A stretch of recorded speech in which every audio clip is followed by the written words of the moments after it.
Hi friends, ಅಮ್ಮನ ಕೈ ರುಚಿಗೆ ಸ್ವಾಗತ. ಬೇಳೆ ಹೋಳಿಗೆ ಮಾಡೋದು ಹೇಗೆ ಅಂತ ನೋಡೋಣ. ವರಮಹಾಲಕ್ಷ್ಮಿ ಹಬ್ಬ ಬಂತು. ಈಗ ಬೇಳೆ ಹೋಳಿಗೆ ಹೊಸ್ದಾಗಿ ಮಾಡೋರಿಗೆಲ್ಲ ಬರಲ್ಲ ಅನ್ನೋರು ನೋಡಿ, ಈಸಿ ಮೆಥಡಲ್ಲಿ ಸರಿಯಾದ ಅಳತೆನಲ್ಲಿ ಯಾವ ರೀತಿ ಮಾಡೋದು ಅಂತ ತೋರಿಸಿದ್ದೀನಿ. ಈ ವಿಡಿಯೋ ನೋಡಿದ್ರೆ ನಿಮಗೆ ನೀಟಾಗಿ ಅರ್ಥ ಆಗುತ್ತೆ. ಯಾರು ಬೇಕಾದರೂ ಮಾಡ್ಕೊಳ್ಬೋದು, ಬರಲ್ಲ ಅನ್ನೋರು ಹೋಳಿಗೆ ಮಾಡ್ಕೊಳ್ಬೋದು. ತೆಳುವಾಗಿ ತುಂಬ ಚೆನ್ನಾಗಿ ಬರುತ್ತೆ. ಈಗ ಹೇಗೆ ಮಾಡೋದು ಅಂತ ನೋಡೋಣ.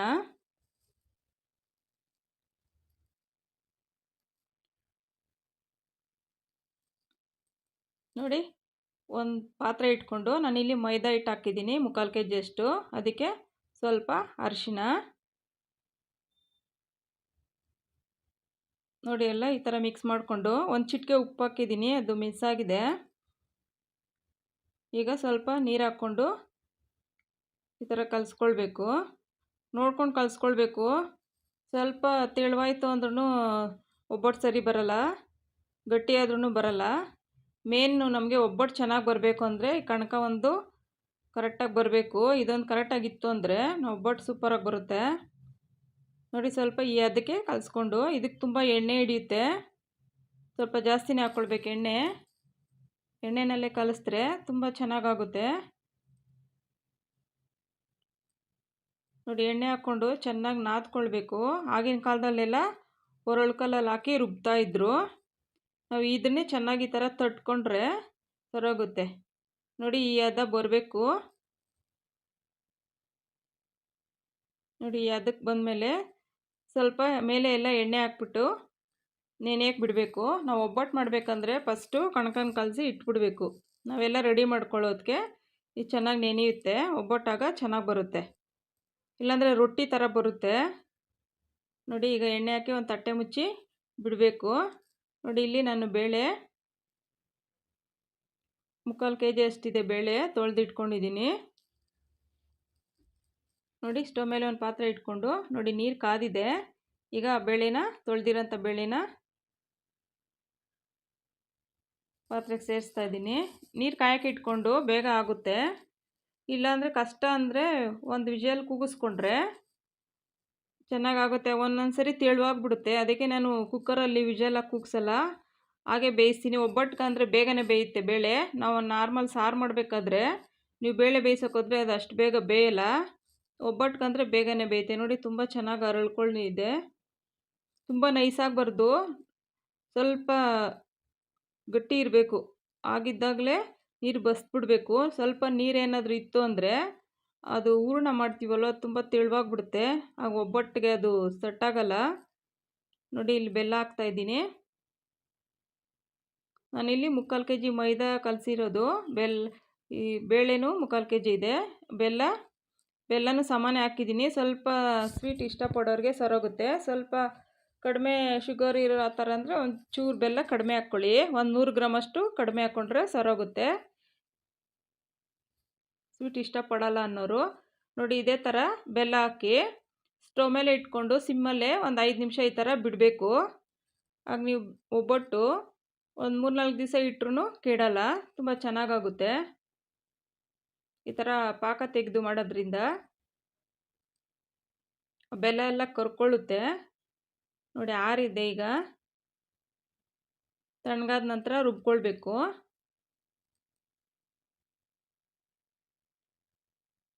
ಸ್ವಲ್ಪ ತೆಳು ಅನಿಸುತ್ತೆ, ಏನಿಲ್ಲ, ರುಬ್ಬಿದಾಗ ಆರಬೇಕದು. ಆರಿದಾಗ ತುಂಬ ಗಟ್ಟಿಯಾಗುತ್ತೆ. ನೋಡಿ, ಅಷ್ಟು ತೆಳುವಿರೋದು ಹಾಕ್ಕೊಂಡಿರೋದಕ್ಕೆ ಈ ಥರ ನೈಸಾಗೆ ರುಬ್ಕೊಳ್ಬೇಕು. ನೋಡಿ, ಈ ಹದ ಇರಬೇಕು ಕರೆಕ್ಟಾಗಿ. ಇದು ಗಟ್ಟಿನೂ ಇಲ್ಲ, ತುಂಬ ತೆಳುವೂ ಇಲ್ಲ. ಈ ಹದ ಇದ್ದರೆ ಒಬ್ಬಟ್ಟು ಮಾತ್ರ ತುಂಬ ಚೆನ್ನಾಗಿ ಬರುತ್ತೆ. ನೋಡಿ, ಎಲ್ಲ ರುಬ್ಬಿದಾಗಿದೆ. ಈಗ ಇದಕ್ಕೆ ಕಾಯಿ ತುರಿನ ಸೇರಿಸ್ಕೊಳ್ಬೇಕು. ಸ್ವಲ್ಪ ಏಲಕ್ಕಿ ಪೌಡ್ರು. ಈಗ ಇದನ್ನು ಮಿಕ್ಸ್ ಮಾಡ್ಕೊಳ್ಬೇಕು. ನೀಟಾಗಿ ಚೆನ್ನಾಗಿ ಮಿಕ್ಸ್ ಮಾಡಿಕೊಂಡ್ರೆ, ನೀವು ಜಾಸ್ತಿ ಮಾಡಿ ಇಟ್ಕೊಂಡ್ರು ಹೂರಣ ಎಲ್ಲ ಬೇಕಾದರೆ ಫ್ರಿಜ್ಜಲ್ಲಿ ಇಟ್ಕೊಂಡ್ರು ಒಂದು 2-3 ದಿವಸ ಬಿಟ್ಟು ಬೇಕಾದರೆ ಒಬ್ಬಟ್ಟು ಮಾಡ್ಕೊಳ್ಬೋದು. ಒಂದೇ ದಿವಸ ಮಾಡೋಕ್ಕೂ ಕಷ್ಟ ಆಗುತ್ತೆ. ಒಂದೇ ದಿವಸಕ್ಕೆ ಖಾಲಿ ಆಗಲ್ಲ ಅಂದರೆ ಫ್ರಿಜ್ಜಲ್ಲಿ ಇಟ್ಕೊಂಡು ಒಂದು 2-3 ದಿವಸ ಆದ ನಂತರ ಮಾಡಿಕೊಂಡ್ರೆ ಬಿಸಿ ಬಿಸಿ ನೋಡಿ ಯಾವ ಸೈಜಿಗೆ ಬೇಕಾದರೂ ಉಂಡೆ ಮಾಡ್ಕೊಳ್ಬೋದು. ಸ್ವಲ್ಪ ಸೈಜ್ ದಪ್ಪ ಇತ್ತು ಅಂದರೆ ಒಬ್ಬಟ್ಟು ತುಂಬ ದೊಡ್ಡದಾಗಿ ಬರುತ್ತೆ. ಈ ಸೈಜ್ ಇರಬೇಕು ನೋಡಿ. ಎಲ್ಲ ಈ ಥರ ಉಂಡೆ ಮಾಡಿ ಇಟ್ಕೊಂಬಿಟ್ರೆ ಮಾಡಬೇಕಾದ್ರೆ ಈಸಿ ಆಗುತ್ತೆ. ತುಂಬ ಚೆನ್ನಾಗಿ ಬಂದಿದೆ ಹೂರಣ.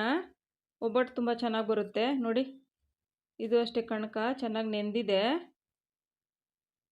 ಇದಕ್ಕೆ ಬೇಕಂದರೆ ಚಿರೋಟಿ ರವೆನ ಸೇರಿಸ್ಕೊಳ್ಬೋದು. ನಾನು ಹಾಗೆ ಮಾಡಿದ್ದೀನಿ ನೋಡಿ. ಒಂದು ಶೀಟ್ ತೊಗೊಂಡು ಈ ಥರ ಸ್ವಲ್ಪ ಕಣಕ ತೊಗೊಂಡು ನೋಡಿ ಈ ಥರ ಫಸ್ಟೇ ತೆಳು ಮಾಡಿಕೊಂಡು ಒಂದು ಉಂಡೆ ಈ ಥರ ಇಟ್ಕೊಂಡು ಮೇಲೆ ಲೇಯರೆಲ್ಲ ಈ ಥರ ಮುಚ್ಕೊಳ್ಬೇಕು. ಕೆಲವ್ರು ಕೈಯಲ್ಲಿ ಹಿಂಗೆ ಇಟ್ಕೊಂಡೆಲ್ಲ ಮಾಡ್ತಾರೆ, ಅದೇನೋ ನನಗೆ ಇಷ್ಟ ಆಗಲ್ಲ ನೋಡಿ. ಈ ಥರ ಮಾಡೋದ್ರಿಂದ ತುಂಬಾ ಚೆನ್ನಾಗಿ ಬರುತ್ತೆ. ಕೈಯಲ್ಲೇ ಇಟ್ಕೊಂಡು ಹೂರಣ ಎಲ್ಲ ಅದೆಲ್ಲ ಹಾಕ್ತಾರೆ ನೋಡಿ. ಮೇಲೆ ಒಂದು ಕವರ್ ಈ ಥರ ಇಟ್ಕೊಂಡು ನೋಡಿ ನಮಗೆ ಎಷ್ಟು ತೆಳು ಬೇಕೋ ಅಷ್ಟು ತೆಳುಗೂ ಮಾಡ್ಕೊಳ್ಬೋದು. ಪೇಪರ್ ಥರ ಬರುತ್ತೆ. ನೀವು ಬಟ್ರ್ ಮಾಡೋದಕ್ಕಿಂತ ಬಟ್ರ್ ಮಾಡೋ ಹೋಳಿಗೆ ತಿನ್ನೋಕ್ಕಾಗಲ್ಲ. ನಾವು ಒಂದು ತಿನ್ನೋ ಅಂದರೆ ಕಷ್ಟ ಆಗುತ್ತೆ. ನೀವು ಈ ಥರ ಹೋಳಿಗೆ ಮಾಡಿದ್ರೆ 2 ಹೋಳಿಗೆ ತಿನ್ಬೋದು. 2-3 ತಿಂತಾರೆ. ತುಪ್ಪ ಹಾಕ್ಕೊಂಡು ತಿಂದರೆ ತುಂಬ ಚೆನ್ನಾಗಿರುತ್ತೆ ನೋಡಿ. ಎಷ್ಟು ತೆಳು ಬೇಕೋ ಒಂದು ಹಂಚು ಎಷ್ಟಿರುತ್ತೋ ಅಷ್ಟಕ್ಕೂ ಬೇಕಾದರೆ ಮಾಡ್ಕೊಳ್ಬೋದು. ಸ್ವಲ್ಪ ಎಣ್ಣೆ ಹಾಕ್ಕೊಂಡು ನೋಡಿ ಈ ಥರ ಸ್ವಲ್ಪ ಉರಿ ಕಡಿಮೆ ಇಟ್ಕೊಂಡೇ ಮಾಡಬೇಕಿದು, ಚೆನ್ನಾಗಾಗುತ್ತೆ. ಅದು ಆಗಿ ಬೇಯುತ್ತೆ ನೋಡಿ. ಇಷ್ಟು ಕಲರ್ ಬಂದರೆ ಸಾಕಾಗುತ್ತೆ. ಇನ್ನೂ ಸ್ವಲ್ಪ ಕಲರ್ ಇದಾಯಿತು ಅಂದರೆ ಅಷ್ಟು ಚೆನ್ನಾಗಿರಲ್ಲ. ಇನ್ನೂ ಸ್ವಲ್ಪ ಬೆಳ್ಳಗಿದ್ರೂ ಅದು ಚೆನ್ನಾಗಿರಲ್ಲ. ಈ ಥರ ಇದ್ದರೆ ಕರೆಕ್ಟಾಗಿ ಆಗಿರುತ್ತೆ ನೋಡಿ. ಒಬ್ಬಟ್ಟು ರೆಡಿ ಆಯಿತು. ನೀವು 2 ದಿನ ಒಬ್ಬಟ್ಟು ಒಂದು ತಿಂದ್ರೇ ಸಾಕಾಗುತ್ತೆ, ಅಷ್ಟು ಚೆನ್ನಾಗಿರುತ್ತೆ ನೋಡಿ. ಮತ್ತೊಂದು ಹಾಕ್ತಾಯಿದ್ದೀನಿ ಅದೇ ಥರನೇ ಮಾಡಿಕೊಂಡು. ಬೇಕಂದ್ರೆ ಮೇಲೆ ತುಪ್ಪ ಹಾಕ್ಕೊಂಡು ತಿನ್ಬೋದು. ನಾನು ಇದಕ್ಕೆಲ್ಲ ತುಪ್ಪ ಹಾಕ್ತಾಯಿದ್ದೀನಿ. ಹಾಗೆ ಡೈರೆಕ್ಟ್ ತಿನ್ನೋಕ್ಕೆ ಮಕ್ಕಳಿಗೆಲ್ಲ ಕೊಟ್ಟರೆ ತುಂಬಾ ಚೆನ್ನಾಗಿರುತ್ತೆ ನೋಡಿ. ತುಂಬ ಚೆನ್ನಾಗಾಗಿದೆ. ಈ ಥರ ಮೇಲೆ ಕಲರ್ ಬಂದ್ರೇ ಅದು ಒಬ್ಬಟ್ಟಿಗೆ ರುಚಿ. ಯಾರು ಬೇಕಾದರೂ ಮಾಡ್ಕೊಳ್ಬೋದು ಈಸಿಯಾಗಿ. ಒಮ್ಮೆ ಟ್ರೈ ಮಾಡಿ ನೋಡಿ, ಹೊಸ್ದಾಗಿ ಮಾಡಬೇಕು ಅನ್ನೋರು.